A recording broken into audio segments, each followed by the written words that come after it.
What happened while we were away, brought to you by, is the Obama-era deep state starting to get nervous? Director of National Intelligence Tulsi Gabbard, who of course made that referral a couple of weeks ago to the Department of Justice regarding Obama-era figures and the Russia collusion hoax, and has subsequently seen that referral turned into a grand jury investigation. Well, she says the Department of Justice is actually serious about this one. Attorney General Pam Bondi, through the Department of Justice, is taking this necessary first step toward accountability, which is essential for the American people to begin to have any kind of trust in the integrity of our democratic republic. I met with the Department of Justice prosecutors today, and yes, they are committed to leaving no stone unturned as they conduct this grand jury investigation.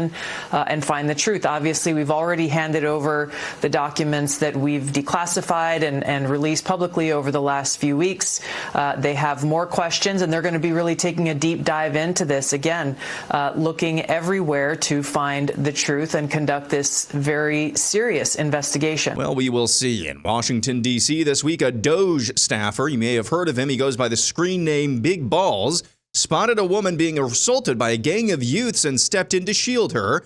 Big Balls was beaten and bloodied and left concussed. This prompted President Trump last night to threaten to federalize the District of Columbia if crime like this isn't brought under control.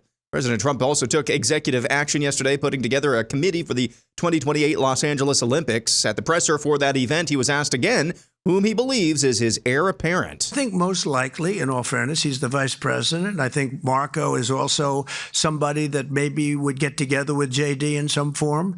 I also think we have incredible people, some of the people on the stage right here.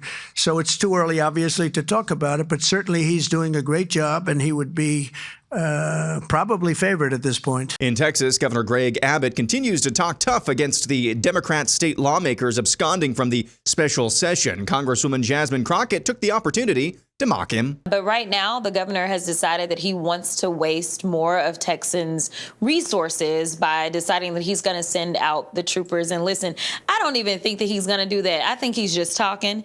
Earlier today, I posted a copy of the warrant that was signed by the speaker, because it's the Speaker of the House that can put the call on the House, not the governor.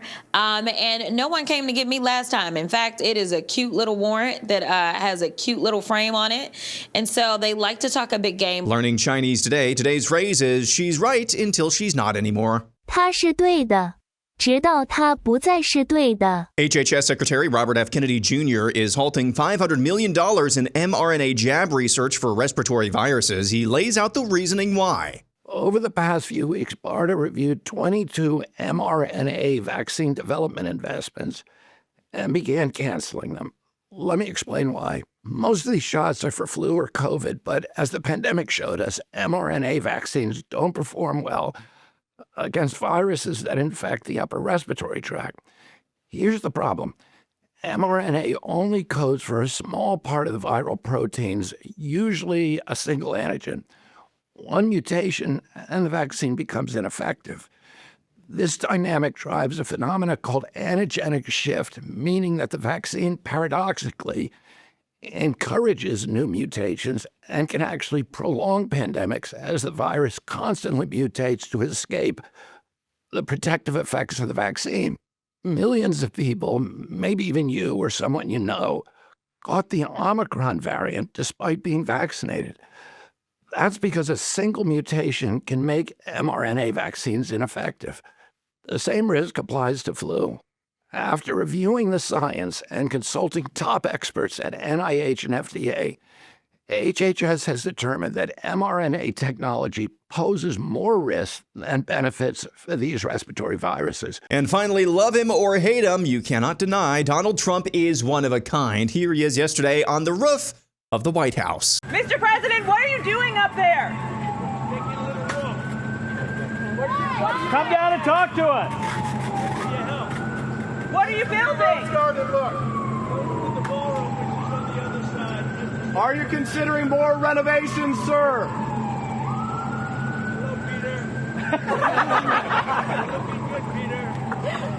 Are you going to build up? Hi, sir. And that's what happened while we were away.